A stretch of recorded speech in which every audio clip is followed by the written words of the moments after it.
আজকে আমরা বানাবো খুব সুন্দর একটা রেসিপি, আলু বেগুন দিয়ে মাছের ঝোল। খুব সুন্দর হয়েছে খেতে, তোমরা একবার বানিয়ে দেখতে পারো। ওর জন্য আমরা এখানে মাছ নিয়ে নিয়েছি, ছোট ছোট মাছ। মাছের উপর আমরা দিয়ে দিলাম লবণ, তারপর দিয়ে দেবো আমরা হলুদ। হলুদ দেওয়ার পর আমরা এবার ভালো করে এটাকে মাখিয়ে নেবো। তো একবারে ভালো করে মাখিয়ে নিচ্ছি। মাখিয়ে নেওয়ার পর এখানে আমরা সরষের তেল দিয়ে দিব, একবারে সাইড দিয়ে গোল গোল ঘুরিয়ে ঘুরিয়ে দিয়ে দিব। দেওয়ার পর এখানে যখন তেলটা একবারে গরম হয়ে গেল, তো মাছটা দেওয়ার পর দেখতে পাচ্ছি ছাক্কাতে একবারে পরপর করে ফুটছে।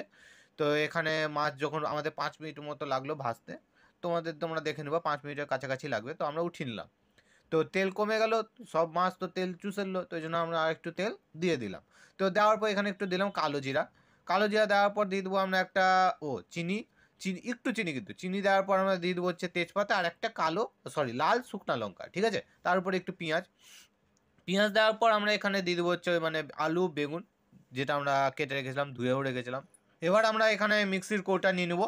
তো মিক্সির কৌটাতে একটা দিয়ে দিলাম হচ্ছে ধনেপাতা পাত্তা পড়েছিল, ওটাই দিয়ে দিলাম। তার উপরে দিয়ে দিলাম আমরা এখানে ই রসুন। রসুন দেওয়ার পর আমরা এখানে দিয়ে দেবো আদা, মানে আদাও দিয়ে দিলাম। আদা দেওয়ার পর আমরা এখানে লাল লঙ্কা আর সবুজ লঙ্কা দুটাই দিয়ে দিলাম। দেওয়ার পর দিলাম একটু জল। এবার জল দেওয়ার পর আমরা দিয়ে দেবো হচ্ছে টমেটো। টমেটোতে একটা টমেটোকে আধা ফাঁক করে দিলাম, আর এখানে দিলাম গোলমরিচ। গোলমরিচ দেওয়ার পর এবার আমরা এটাকে মনে হয় ঢেকে দেবো। হ্যাঁ, ঢেকে এবার মিক্সিতে আমরা পিষিয়ে নেবো। তো পিছাতে পিছাতে আমরা এখানে একটু হাত টাত নাড়িয়ে নেবো। বেচাটা একা বোর হচ্ছিলো, তো ভালো উপরে হাতটাই নাড়িয়ে দিই। তো এখানে আমরা দিলাম হচ্ছে হলুদ। তো হলুদ দেওয়ার পর আমরা এখানে ভালো করে এটাকে নাড়িয়ে নেবো। তার উপর দিয়ে দেবো আমরা এখানে লঙ্কার গুঁড়া। এখানে লঙ্কার গুঁড়া দিলাম, তোমাদের ঝাল অনুযায়ী দিতে পারো, ব্যাপার তোমাদের। তো যাই হোক, এখানে আমরা লঙ্কা গুঁড়া দেওয়ার পর যেটা মিক্সিতে পিছালাম ওটা আমরা এখানে দিয়ে দিলাম। দিয়ে একবার ভালো করে এটাকে নাড়িয়ে নিচ্ছি আর ভালো করে ফুটিয়ে যাবো, ঠিক আছে।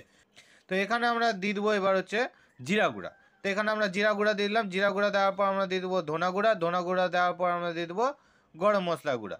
তো এখানে একটু গরম মশলা গুঁড়া দিলাম। গরম মশলা গুঁড়া দেওয়ার পর একবার ভালো করে নাড়িয়ে নেবো। এবার একটু এটা শুকিয়ে যাবে আস্তে আস্তে। তো দেখতে পাচ্ছি আমাদের অনেকটা শুকিয়ে গেছে। এবার শুকিয়ে যাওয়ার পর আমরা কী করবো, জল ঢেলে দেবো, ঠিক আছে। বেশি না, আবার মানে হাফ। তো একটু জল দিয়ে দিলাম। এবার জল দেওয়ার পর এখানে ভালো করে আমরা ফুটিয়েছি, কমসে কম আমরা এটাকে 5 মিনিট পর্যন্ত ফুটিয়েছি, ঠিক আছে, পাক্কা 5 মিনিট। 5 মিনিট ফুটানোর পর আমরা এখানে দিলাম মাছ, যেই মাছটা আমরা ভেজেছিলাম। এবার মাছ দেওয়ার পরও আমরা একটু টেস্ট করবো আমার সব কিছু ঠিক আছে কিনা। তো আমাদের একটু লবণ কম হয়ে গেছিলো, তো আমরা এখানে লবণ দিয়ে দিলাম। এবার লবণ দিয়ে আমরা হালকা করে নাড়িয়ে আবার 2 মিনিটের জন্য এটাকে ফুটানোর জন্য রেখে দিলাম, ঠিক আছে, 2 থেকে 3 মিনিট। তো এবার 2 থেকে 3 মিনিট ফুটাতে ফুটাতে আমাদের রান্না এখানে কমপ্লিট, আমাদের এখানে ভিডিও শেষ।